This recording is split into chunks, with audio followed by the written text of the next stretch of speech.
देश की बात कबीर करते हैं वो देश कैसा है। एज बिन पावन का पंथ है और बिन बस्ती का देश, अरे बिना पिंड का पुरुष है और कहे कबीर संदेश। ऐसा देश है कबीर का। It's a couplet which says, so there is a word in here which is des. Des means country. It's that transcendental space within all of us, which is in this body and yet detached from the body.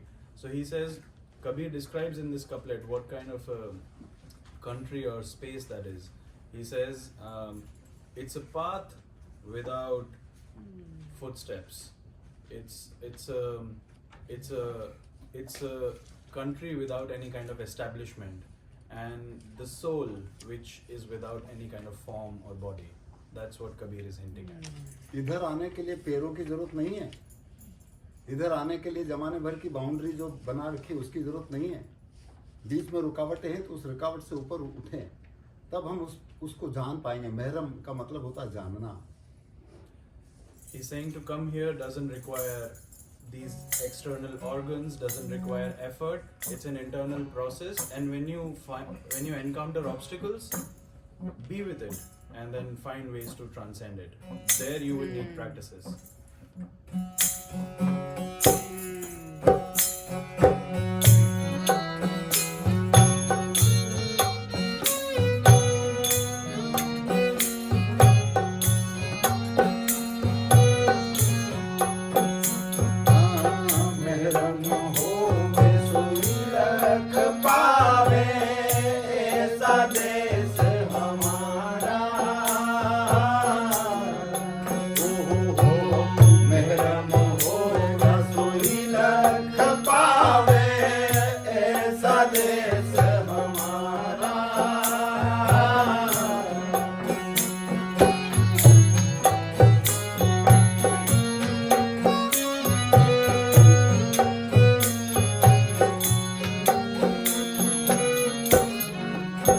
वहाँ क्या है, कैसा है? अरे वेद किताब पार नहीं पाया, कहन सुनन से न्यारा। वेद किताब पार नहीं पाया, कहन सुनन से न्यारा। अष्ट कमल नव दस के ऊपर, अष्ट कमल नव दस के ऊपर रहता पुरुष हमारा, ऐसा देश हमारा। महरम होवे सोई लख पावे, ऐसा देश हमारा।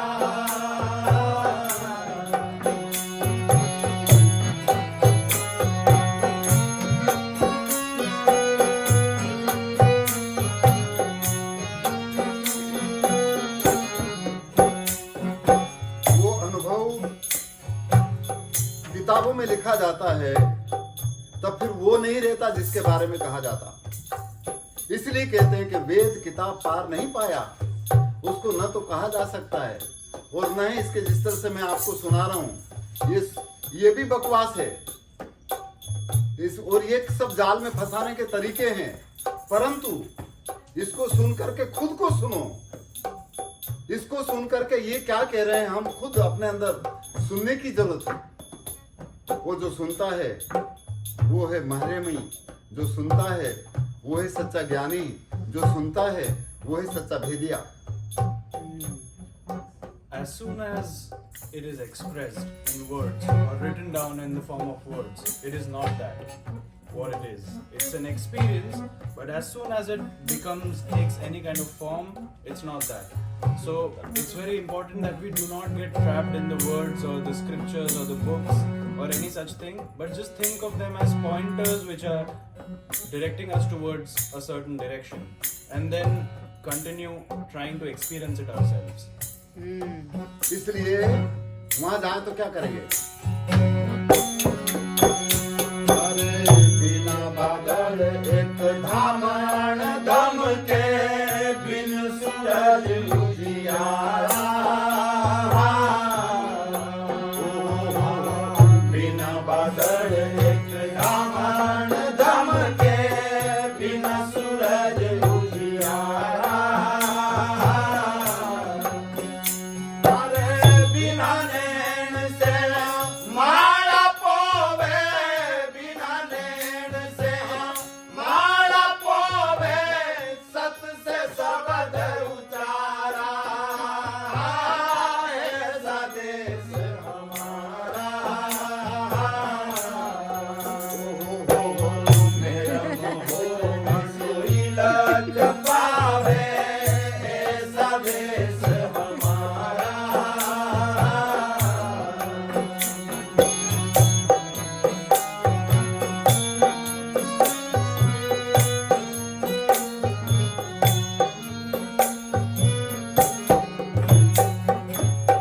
यहाँ पर बिना बादलों के गड़गड़ाहट, आवाज और बिजली की चमक को महसूस कर सकते हैं हम सब, वो ये कहते हैं।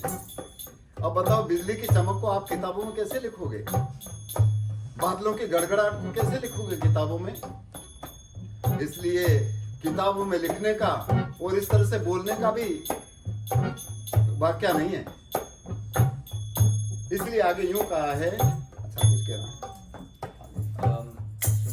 If you look at that couplet, it says there you can experience that in the form of a sound which is expressed as the thunderous roaring of the clouds, or a light like the lightning shining so bright.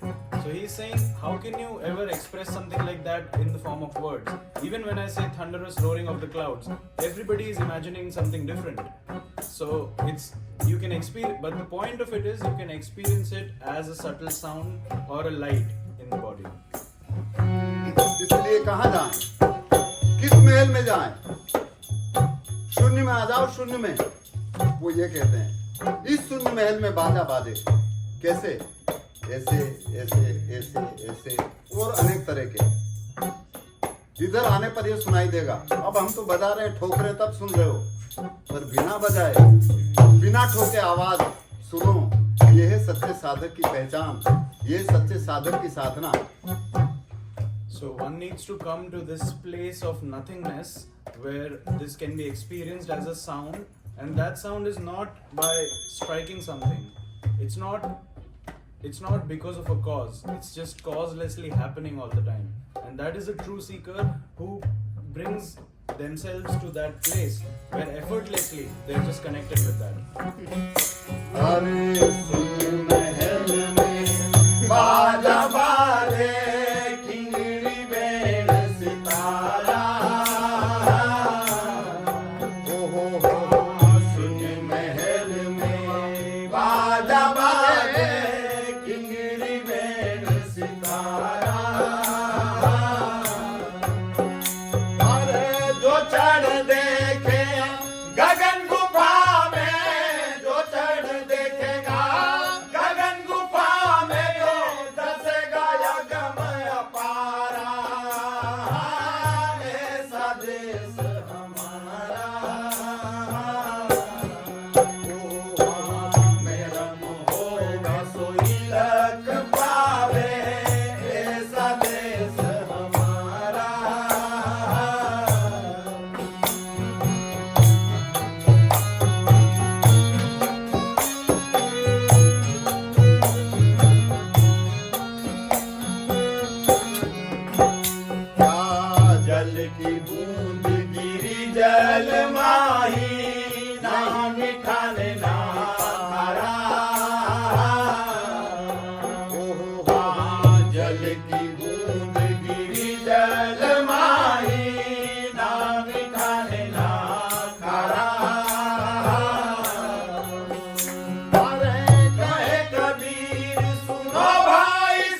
देश हमारा में रंग हो रसोई रख पावे ऐसा देश हमारा हो ऐसा देश हमारा भाई भाई